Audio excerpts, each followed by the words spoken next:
Good afternoon, everyone. Welcome to the webinar on empathy, a secret ingredient to successful change engagement, run by the Enabling Change SIG. Just a bit about introduction. So my name's Donna Unitt. I'm Head of Delivery at Rocket Consulting and also the Chair of the APM's Enabling Change SIG. Thanks, Donna. Hi, everyone. My name is Matt Lawrence, Head of Change Portfolio at Treasury and also part of the APM Enabling Change SIG. So just a little bit about the SIG, just to introduce ourselves. So obviously we're the Enabling Change Interest Group, or SIG for short. Our mission here is to improve the change capability of organisations, teams and individuals ultimately. We aim to develop and sustain individual practitioner, team and organisational change capability by access to and exploration of change methods, standards, case studies, good practices. We do a lot of webinars throughout the year. We also do some webinars in conjunction with the People SIG because we're quite tightly aligned with them in terms of stakeholders, etc.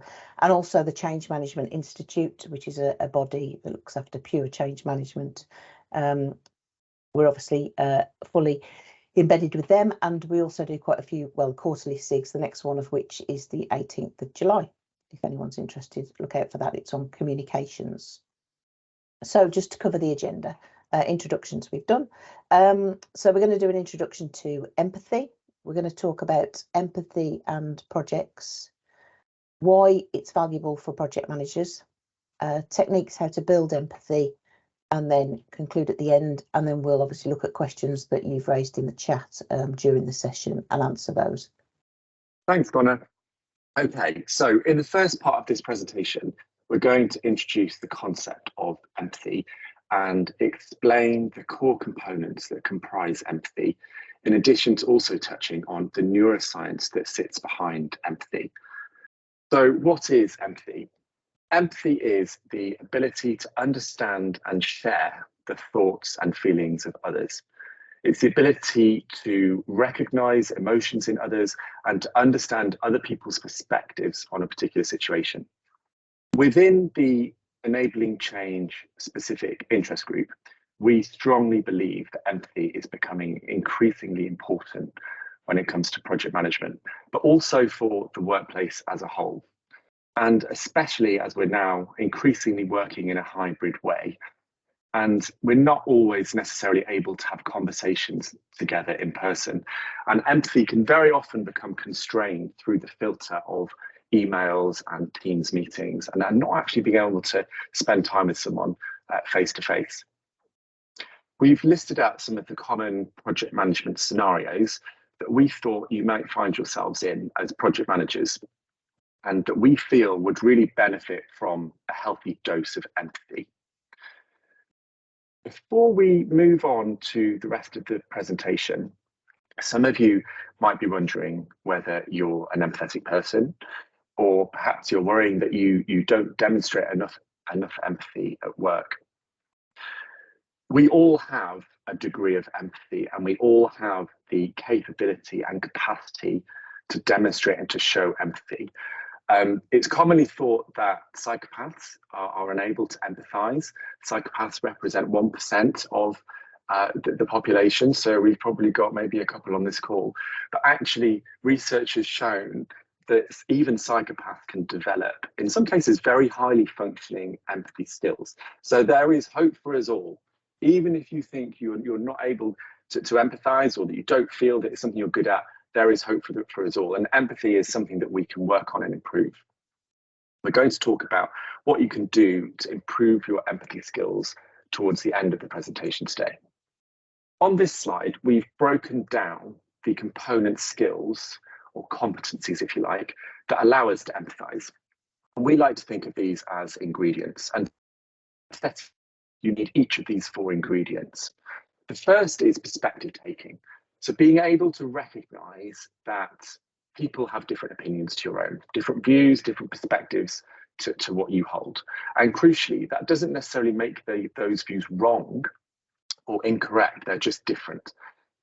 And in order to consider the situation from their perspective, you need to take time to think about what it must feel like to be this person and the reasons why they might feel that way. And so taking on their perspective is a really crucial part of empathy, and getting yourself into the headspace, if you like, of this other person. The next is avoiding judgment.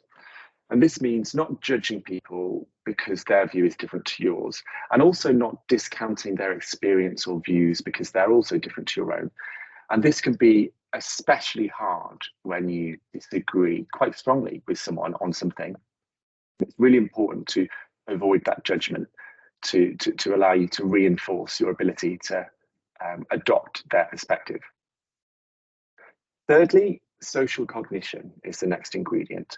So being able to recognize how people are feeling from the words they speak, but also from their tone of voice, their body language, other cues, the actions they might take. So you might not always necessarily be told directly by someone how they're feeling. So it's being able to work that out, being able to read the room.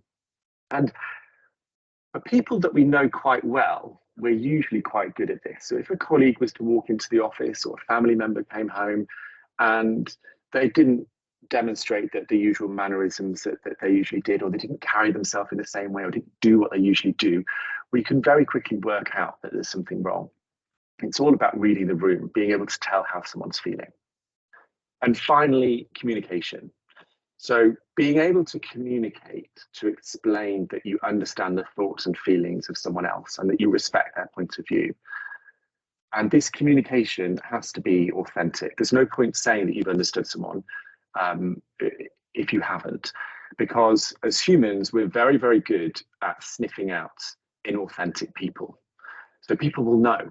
It's just like when you walk into a shop or a car salesman's dealership, and we always know when someone is working on commission. We can just tell. Even though they never tell you, you can tell. And it's exactly the same when it comes to conversations. We can tell if someone is trying to hide something or obfuscate something. It's really important to be authentic. And in order to do that, you need to take each of these ingredients as a whole and make sure that you focus on all of them. Okay, I'm going to hand over to Donna now on the next slide to talk about the difference between empathy and sympathy. Thanks, Matt. So very often there's a confusion between the difference between empathy and sympathy. There's a great little video on YouTube by a lady called Brené Brown. She's American, which really spells out the difference. It's just a funny little cartoon. It's only a couple of minutes long, but we would have shown it here, but technical challenges, etc. It'd probably be too much of a long shot, to be honest, to try and get it to work. Empathy is really about the ability to put yourself in another person's shoes and understand the feelings of others as if they were your own feelings. Whereas sympathy is more a feeling of compassion, sorrow, or pity for the hardships that potentially somebody else has encountered. So it's more of a one-to-one connection with empathy because of that deep understanding and the sharing of an emotional connection. Basically, sympathy is a bit like, well, oh, that's too bad. Tough, basically. So yeah, there is a difference, and that they often get confused. So we just wanted to point out what the differences were. So yes, we've got a poll. So you should see this question: how are you feeling today? So how are you feeling about joining this webinar today, particularly? Hot, yeah, that's most of us, I think, in the UK at the moment. Lots of thoughts through here, which is great. Relaxed, open, ready to learn, interested, intrigued. Lots of interested. Okay, positive, curious, tired, focused, enthusiastic. Okay, the reason that we're asking this question is that when Donna and I were planning this webinar, we thought it'd be quite an interesting activity to ourselves, try and put ourselves in the shoes of those of you that are joining. And we actually came up with a number of feelings that we thought you might be experiencing. And I think these are pretty much aligned. Maya, if you skip to the next slide, you can see what we thought you might be joining and feeling today. I think we haven't done too badly here, Donna. Didn't have any comments about lunch. No, but definitely true. Interested and curious. So actually, we thought that one of the great activities to do to pull together these slides would to take some time to think about how those of you that are joining would be feeling. And that really helped to sort of get us into the frame of mind as to what you might want to learn, what you might want to see, and what you might want to walk away with in terms of knowledge. So thank you for providing your thoughts into that Menti. We're now going to move on to the neuroscience of empathy. And neuroscience is a big hot topic at the moment. And some of you may be wondering, why do we have empathy as humans? What is the purpose of it? And we're briefly going to delve into some neuroscience to try and explain this in a bit more detail. So we're all born with a preference and capability for empathy. Research has shown that infants have an inbuilt preference and liking of subjects or actors that demonstrate empathy to others. And there's been lots of really interesting experiments and research where they've used dolls with different clothes on, and they've then shown these dolls to be demonstrating different behaviors in front of infants, and some of them are bullying behaviors, some of them are more supportive behaviors. And then when given the choice as to which doll they would like to play with, infants go for typically the doll that has demonstrated positive empathetic behaviors. So even from a very young, early age, we can recognize empathy, and we have a preference for actors and individuals in our populations that demonstrate empathetic skills. So what actually happens in the brain when we empathize with someone? Well, when we see someone exhibit certain feelings or emotions, this often generates those same feelings and emotions in ourselves. And in these situations, special neurons in the brain are activated. And these neurons are only activated when we see others express certain emotions or feelings. These are called mirror neurons, and they help us to connect to and understand one another. They effectively help us to experience and mirror the emotions of others. And at the heart of it, these mirror neurons facilitate our capability for empathy and make it much easier for us to understand the feelings of others. And clearly, if we've got a population of people or individuals who are able to understand, relate to, and engage with the emotions of others, we're more likely to work together, we're more likely to survive common threats, we're more likely to avoid conflict, and therefore reproduce and pass on genes. And this is why humans have developed such sound empathy skills. There are also a variety of factors that influence our capability for empathy, and there are some very interesting studies as well on links between and correlations between different professions, life experiences, and life events in relation to empathy. We're going to move on to the next section of the presentation today, which is all about empathy and projects. Before we talk about the role of empathy in projects, we thought it'd be helpful to deconstruct the anatomy of a project and consider projects in the context of the wider change process and the change process that projects often are a part of. And this diagram shows how the discipline of project management and change management align and are mutually supportive. I'm sure you're all familiar with the role of projects and the purpose of projects being to deliver outputs. And these outputs could be new technology, it could be a new process, new equipment, tools, machines, products, facilities, organizational structures, buildings, whatever it is, we're delivering something that's new. You get the idea. But delivering outputs isn't the full story, because as we're delivering these outputs, we also need to consider how they're going to be used to achieve benefits. A project delivers an opportunity, change management then takes that opportunity and make sure that we realize it. And to do this, we need to consider how we're going to support people to adopt new ways of working and use the outputs that our project has delivered to best effect.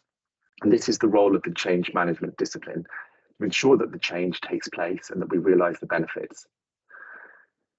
And of course, when we talk about change management, supporting the organization to adopt the change, what we're really focusing on here is individuals, because at the heart of it, an organization is just a collection of coordinated individuals working towards a shared goal and vision.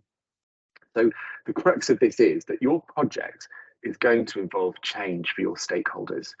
And this is absolutely inevitable for any project. It might be that there are different scales and scopes of change, but it will involve change. And that's where we think empathy can be really important. So I'm going to hand over to Donna to talk through the next slide. Thanks, Matt. So the next slide really is the change curve. So I'm sure most of you have come across the Kubler-Ross change curve at some point.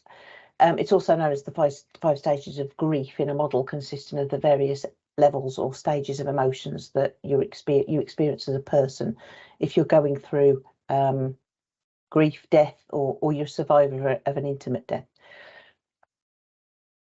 This is also the stages that we go through when we're faced with change. This model was introduced by and is named after Elizabeth Kubler-Ross in a book called Death and Dying, which came out many years ago in 1969, actually, but it's been used a lot in change management and dealing with change because people go through the same process. The model provides a common language for discussing and understanding the emotional responses to change. And these can facilitate communication and collaboration, and it can help leaders and managers empathise with those employees who are struggling to accept a change. So this can be used in a session where it will build empathy. You're trying to get people through the change curve as quickly as possible. And you need to understand that everyone will go through a change curve when a change is presented to them. They will start, some of the words are different. There's different versions of this change curve, just to let you know, and some people use different words. This is just one that I picked up, but basically people start off in shock. They're not, they weren't aware the change was coming. They're shocked by it. They then go through to denial. They deny that it's going to even affect them or that it's even taking place. Then frustration, usually. They know that it's going to happen. They're frustrated by it. It's going to cause them some problems. They then go into, well, what's known as depression, but basically low mood. They're lacking energy. They're not responding to discussions around the change. They're just sort of shutting down. Then they start to come out of the other side of the change curve where you're experimenting. You're starting to think, actually, what's in this for me? What can I do? How can I make it better? You then make a decision to start working with it. It's a new situation. I've got to embrace it. I've got no choice. So you move through the change curve, and then you move into integration. So you're actually on board with it. You've moved into your daily life. You're accepting it, and you're going to work with it. But going through this curve, everyone goes through it, some faster than others. As I said, you want to get them through as quickly as possible, but you could use this in a conversation with someone to basically show empathy. You can recognise together where that person is on the change curve and what you can do to sort of get them through it, and understand that they're obviously going to be nervous about a change that's coming, but you can work with them, and you accept and you're aware that they will be somewhere along this change curve and that you will work together. The next model that's pretty useful in empathy, well, it's actually empathy, it's one of its core conditions, is from Carl Rogers, who was an American psychologist. This came from his counselling background in the 50s. So actually it was a 1957 paper. He identified 3 conditions that he viewed as necessary and sufficient to facilitate change with a client. Obviously in a counselling session, but this has been since referenced in sort of coaching, business, personal coaching as well. He said that if a client experienced these 3 conditions, then a therapeutic relationship would develop, and the process of that change would start to begin. And the first one he identified is empathy, which is what we're talking about today. So that's understand the thoughts and the feelings as someone else experiences them. Sometimes referred to as walking in someone else's shoes, which we've mentioned previously.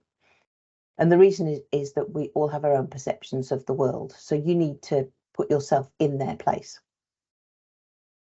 Congruence was the second core condition, which is about being genuine and real.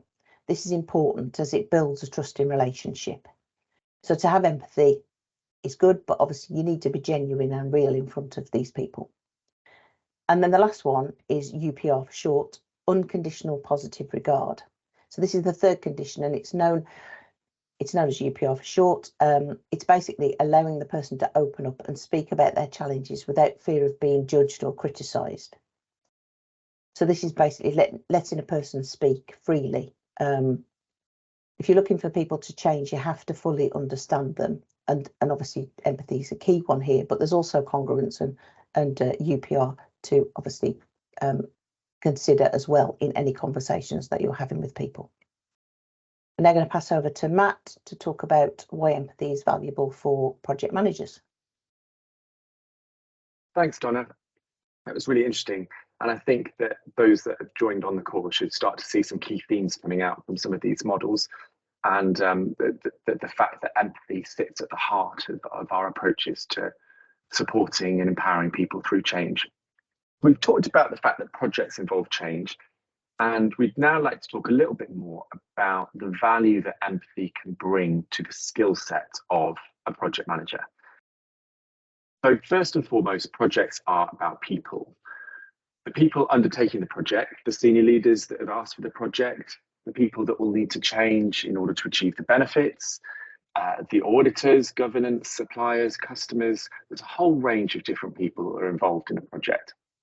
And so often we focus on explaining the logic or rationale for the change, but we fail to address the emotional aspect. And this is where empathy can help.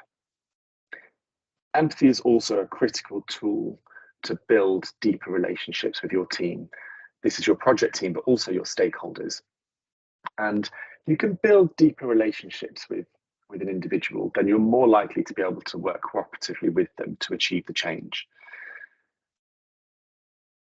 It's good to think of empathy a bit like currency, a bit like a currency, like a pound sterling. Think of empathy as a currency, but you can't necessarily buy physical goods with empathy, but you can buy people's trust and you can build bonds.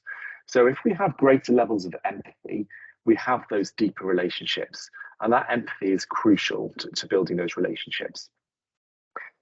Furthermore, effectively empathizing can help you understand the likely people challenges associated with a change and where you're likely to experience the most resistance. So it can also help you to target your project management efforts as well. So what does the research say about empathy and the advantages of empathy? So when it comes to empathy in organizations, perhaps the most striking piece of information that we found was that empathy tops the list as the most critical driver of performance. So besides the fact that empathy is really helpful for project managers, actually just motivating a team relies very heavily on the capability of leaders to demonstrate empathy for their teams.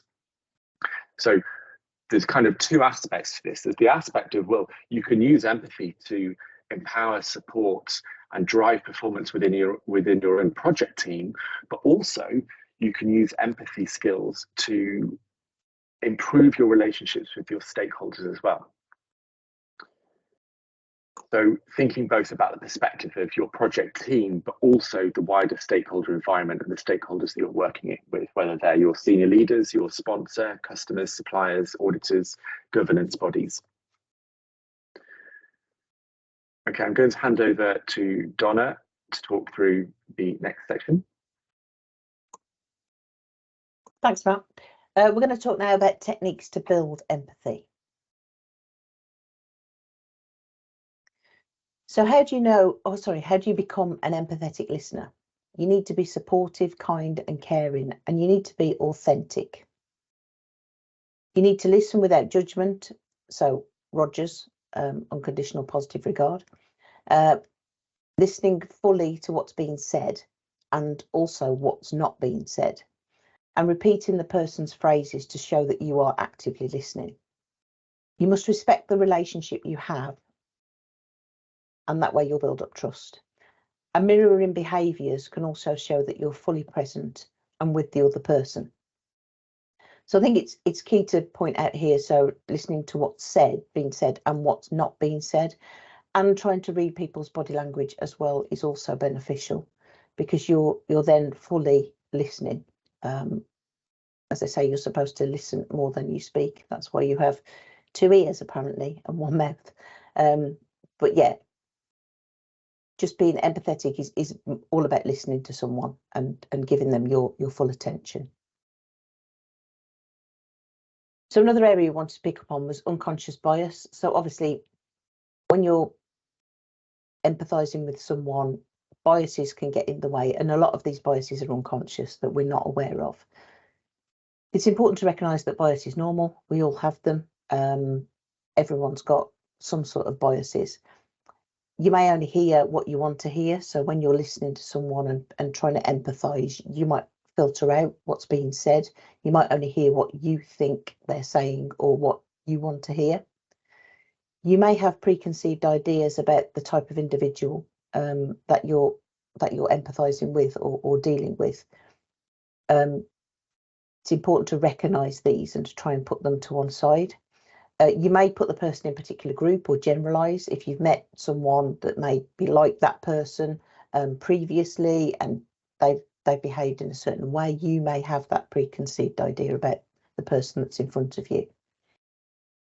And you may also think that you know better than them, which again is not about being empathetic. That's about sort of overruling them, etc., or putting your point of view across rather than listening to them.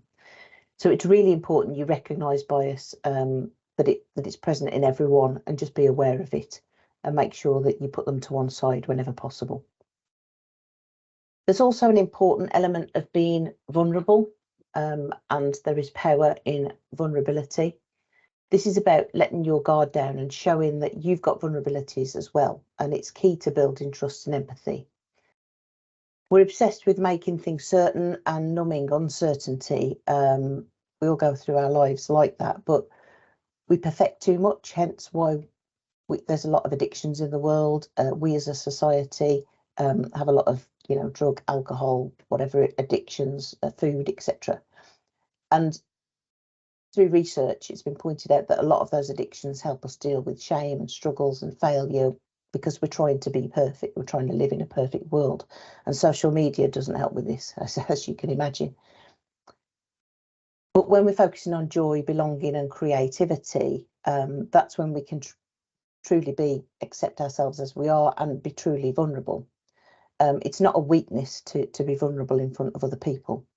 And to be empathetic, you need that vulnerability. You need to be authentic, real and honest. You need to let yourself be seen as a deeper human being in order to build connections. And that building those connections then helps you work together with people and be empathetic and to face challenges and changes as you go through. Again, I want to refer to Brené Brown because I'm a bit of a fan, but she's written a book on the power of vulnerability. I haven't read the book. I've got it as an audio book for my holiday next week.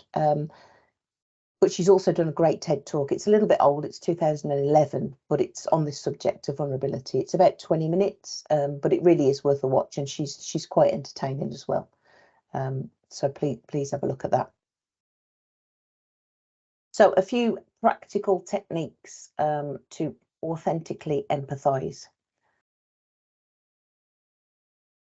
So think about how you would want to be treated in the other person's position and let that guide you. Think about them, put yourself in their shoes. Make a point of noticing the mood of the room or the emotional responses of the person you're engaging. Look for micro clues, look for their body language, look for the words that they're using. Look how they enter the room, how they approach things. Acknowledge the issues and the risks. Don't try to put a positive gloss and a positive spin on everything because that's never going to work. Recognise that there are issues, there are potentially unanswered questions, there are things we don't know yet. Make sure you've got enough information to give them, but if you don't know the answer, you don't know the answer, and just be fully open and honest with that person. Ask questions to better understand, especially if someone presents something that doesn't fit with your own beliefs or the consensus. As I say, try not, put your biases aside, show your own vulnerabilities, but yeah, really try to understand the person in front of you and understand where they're coming from. Summarise back to check your understanding of the key points. Use that person's language that they've used to you so that you're fully demonstrating that you're listening completely to them. Follow up with people afterwards. there's nothing worse than a wall of silence that can just dismantle any trust that you've built previously. Make sure you've got a feedback loop in place. If you're talking to people, engaging with people, you're talking about a project, a change that's coming their way. If they've asked questions, make sure you get back to them. Make sure there's a place where they can lodge any other questions going forward. Make sure that you've got a door open policy, because the last thing you want to do is build some trust and then shut it down and dismantle it completely. Remember, true empathy is part of everyday business. So, you know, be open, be honest, be your authentic self, and build those relationships with people. I'll now hand back to Matt. Thanks, Donna. So within the enabling change specific interest group, we are currently working on an empathy map template that will be available on the APM website that you will be able to use to structure your empathy mapping when it comes to stakeholder analysis. And the template isn't quite ready yet, but when we do publish this template, it will center around the 5 questions on the right-hand side of the current slide. And these are the most common and what we perceive to be the most valuable questions to ask when it comes to empathy mapping. And for those of you that haven't come across empathy mapping before, effectively, it's a technique where you aspire to answer each of these 5 questions for your chosen stakeholder. And this could be a stakeholder as an individual, or it could be a stakeholder as a group. But do be careful, because the larger group you have, the more diverse the views and opinions, and potentially the less insightful your empathy map will be. But it's effectively a structured approach to answering these questions with a specific stakeholder in mind. And you can also do this directly with the stakeholder as well, depending on whether that's appropriate and whether you think that would be valuable. And these questions will give you deep insights into the thoughts, feelings, emotions, views, perspectives of this specific stakeholder. And from this, you can then start to extrapolate out some predictions on how they might react to the change, some of the areas where you should focus on mitigating some of the challenges or likely issues or pains that they're going to experience. The gains point's really important as well, because actually, if you can identify some core gains for a specific stakeholder group, then that gives you a very good indication as to what your communication should be focusing on when you're trying to persuade and encourage your stakeholders to adopt the change. And as I mentioned previously, you can either do this with your stakeholders, sit down and speak to them and have a structured conversation, or you could do this as an imaginative exercise. And each of those has its own benefits. I think when it comes to empathy, perhaps the biggest challenge is not necessarily thinking of ways to empathize, but finding the time to do that. We're all so busy at work. We go from one meeting to the next. We're always trying to meet deadlines and milestones and permissions. And actually, it can be quite common for people, teams, and organizations to be so focused on delivery, so focused on the here and now, reactive firefighting, and the immediate priorities, that we forget to take a step back and actually leave time and set time aside for empathetic thinking. And I think for me, that's my biggest challenge, is actually trying to fit that in. So one of the things that you could do prior to meeting a new stakeholder or going to a meeting with a group of stakeholders would be to just take 5 minutes and have a quick think, 1 minute for each of these questions, just to get yourself into the headspace of considering what that stakeholder might be experiencing, how they might be feeling, their thoughts, views, and emotions. And that can be very powerful as well. And ideally, you want to try and build that into a routine, so it doesn't become something that you necessarily have to think about doing, but it just becomes part of your approach and routine to engaging. So trying to kind of build it into a regular your regular approach to engaging with stakeholders. It can be really, really powerful and reset your thinking and focus you on the perspectives of those that you're talking to. And I'd like to move on to, thank you. So we've talked about what empathy is, how it relates to projects, the value of empathy in projects, and also how we can build our empathy muscle. The final thought that we'd like to leave you with is the following. So we've talked a lot about what you can do as an individual when it comes to empathy and what you can do when it comes to engaging with your stakeholders, supporting your team, taking an empathetic approach. But in all reality, when it comes to project and change management, we often have so many stakeholders and so many people that we are supporting through the change that we just don't have the luxury to speak to everyone one-on-one, especially the population of people that's actually experiencing the change and transitioning to the new ways of working. This could be hundreds or thousands of people. So we're not going to be able to directly empathize with everyone.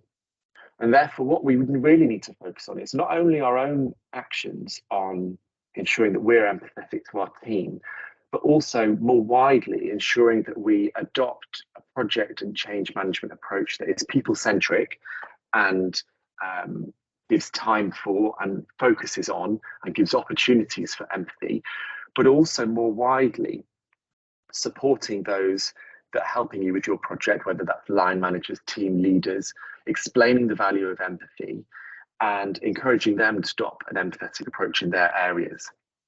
So it's more than about the individual, it's more about building a culture that recognizes empathy as something that's valuable to supporting and empowering people through change.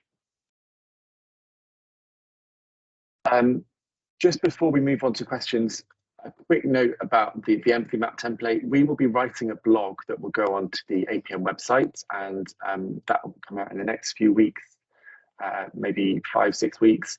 And within that, we will provide a link to the empathy template that we've created. And the empathy template will also come with a quick guide explaining some of the things that we've talked about in this session, and also some tips on how to use an empathy map effectively to draw out valuable insights.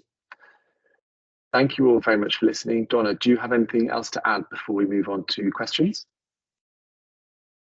No, all good, Matt. I've been scrolling through the questions. I've picked up a few. So a couple of people raised some really good points about neurodiversity and ability to empathise being limited.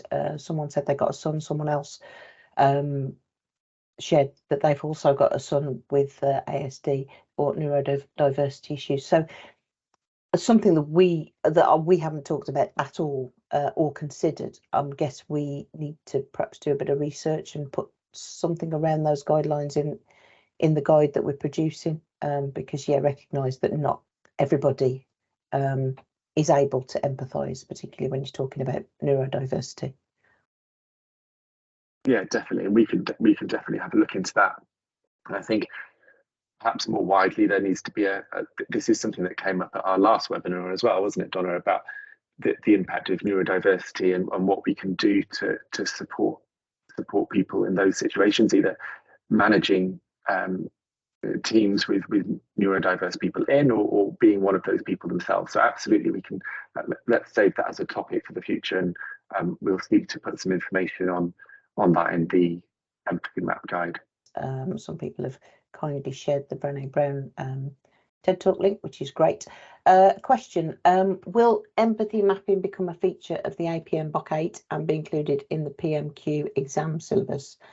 I think the answer to that is no, just because I think we've got sort of section on change management, etc. in APM BOK 8, but I don't think it goes down to empathy mapping level. So I would doubt it would be included, because it's more rounded towards project management as a whole. So yeah, I would doubt that. A couple of questions around the subject of what tips would you suggest you try when working with remote stakeholders? And there's another one a bit further down along the same lines, virtual teams. Yeah, I think that's really interesting, isn't it? And there's nothing quite like being in the same room with someone. And I think for me as well, there's something quite special even if you're just sat with someone and sat close to them, there's something about being in proximity to other people as well that feels quite special and feels a sort of connection. I think one of the most empathetic conversations I've ever had, or it was sort of demonstrating empathy to myself, was actually in a previous organisation, and due to security, we couldn't actually have cameras. So it was effectively like a phone call. And I could talk about loads of times when I think I've been empathetic, but actually in this situation, this person was really empathetic to me. I was really frustrated at a problem that had been a challenge for a long period of time, and a whole piece of work was going to be effectively appeared to be wasted. And this person was just listening to me, and that had a really big impact. Just someone listening to you sometimes as well. There was no, they weren't able to see me in terms of my my body language or anything like that, but they were just listening. And I think that can be really powerful if someone just listens to you and isn't then immediately stepping in with their opinion, or sort of very quick to kind of hush it up and move on, but they were purely just listening. And when I finished, there was silence because they were still waiting for more, and then they would replay it back, and that can be really powerful. So I think it takes a lot of skill to be empathetic through technology, but I definitely think it's possible. And I also think that meeting someone in person, even if you can just do it once, you then feel a lot more connected to them, even if then your subsequent conversations with those individuals are remote. That's my perspective on it. Donna, how about yourself? No, I totally agree. I think if you just listen to someone, they often sort out their own issues while they're talking it through anyway. It just helps clarify for them, talking out loud to someone who's like a thinking partner, for example, a silent thinking partner.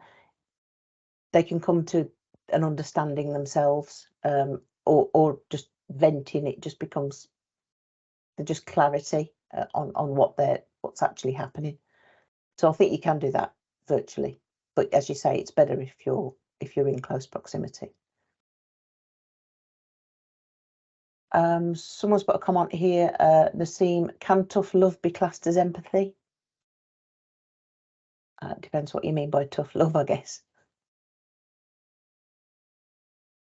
I think that's interesting, isn't it?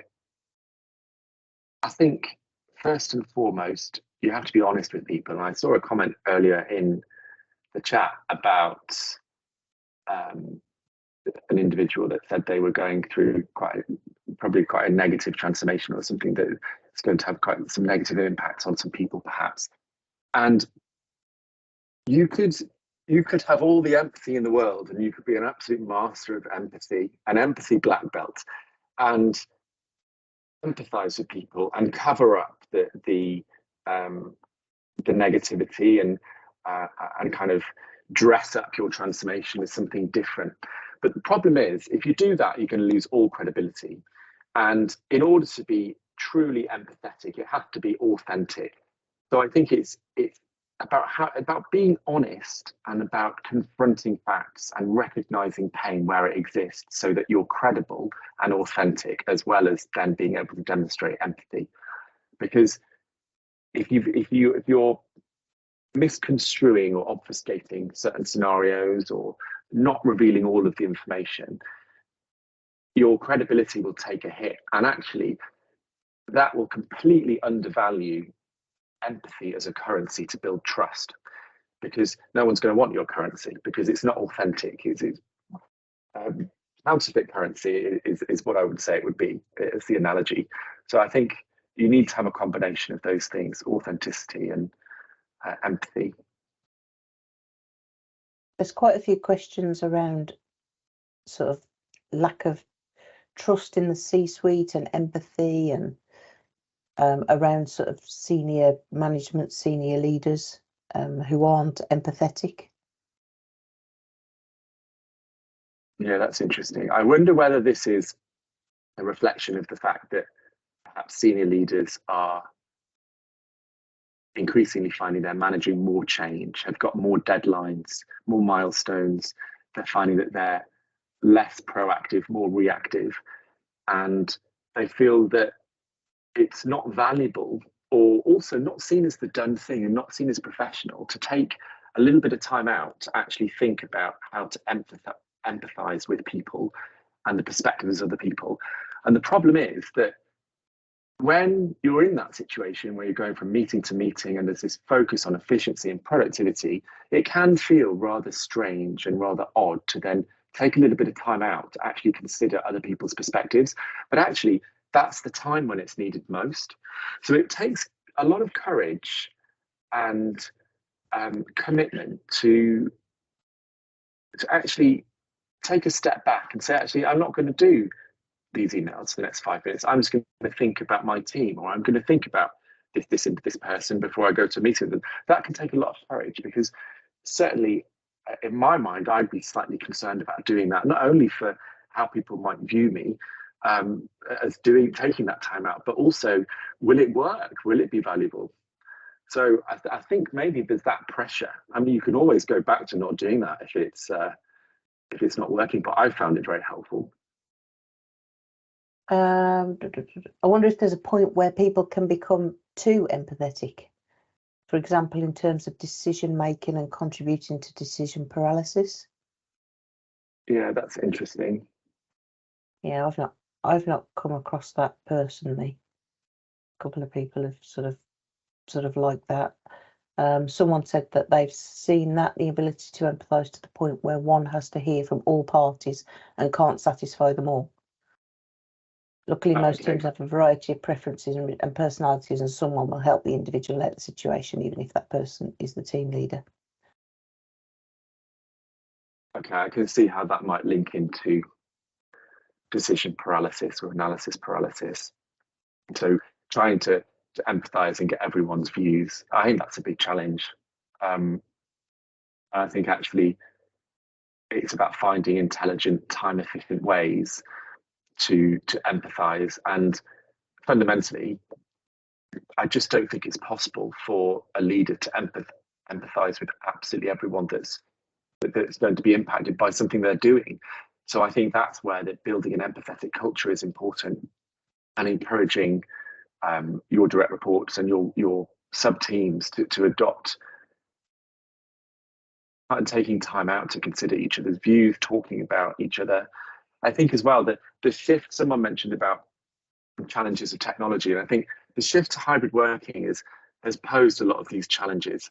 And I think a lot of people from the research I've been reading have found that relationships at work are becoming less intimate. I don't mean intimate in terms of getting in bed with your co-workers, but we're becoming less, we're becoming more distant and less closely connected. And because we don't have the water cooler moments, do we? As such, you know, the chat, the general sort of like, how was your weekend, tends to be very cut down on a Teams call, as opposed to you might verbalise more if you were in an office, for example.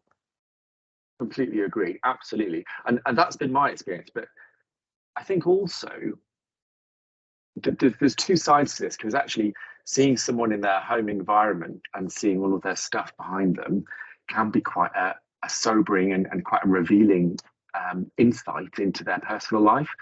So I think it's probably maybe what we're seeing there is we've got different groups of people that have experienced the shift to hybrid working differently. Yeah, I think you're right.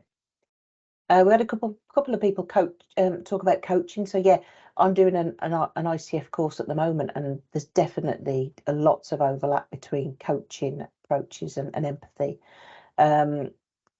Someone's referenced Nancy Klein, Time to Think, which is a good guide about how to hold space for exploration, which is sort of that silence, holding the silence for someone to just vent, verbalise, etc., and really sort of actively listening to them. What else have we got here? Yeah, someone's asked if there's links between empathy and emotional intelligence. I think very, very strong links. Someone's asked about link to agile project management, as it with your agile project management, which is, I think, really interesting. I think that there's two things here. There's the empathy that you need to have with your end user and the customers and the people and the stakeholders that you're delivering for. to make sure that you're having those open, honest, transparent conversations about the direction the project is going in, the emerging requirements, the features, and what the priorities are. But also, if we're delivering agile projects, we're going to be releasing iterations of our product or our system, whatever it is, not necessarily in one big go, but iterations. So there's probably going to be quite a bit more change in some cases as people are adopting that, and we're supporting people through. So I think even more, the need for effective empathy and change management is highlighted. Someone's made a comment, it's worth thinking of empathy as something which can lead to opportunities too. For example, seeing the need for a better strategy or increasing engagement with better accessibility. Yeah, agree. Someone's made a comment here about everybody feeling understood is a necessary step in the buy-in process. Absolutely. You might disagree with someone, but you need to make sure that they understand that you've understood them and that you're not just discounting them. And actually, sometimes the rationale as to how someone has got to an idea or a concept can be really valuable, even if the end idea isn't quite right, or it won't be suitable, or it's not the favoured option. Some of the steps that someone's taken to come up with that idea can be really helpful. I think we've answered the majority because some of these were sort of overlapping. I think just a thank you to everyone that's joined. Also, a very big thank you to our colleague and member of the APM Specific Interest Group, Rebecca, who has also helped and supported to pull this presentation together today. Thank you everyone for joining.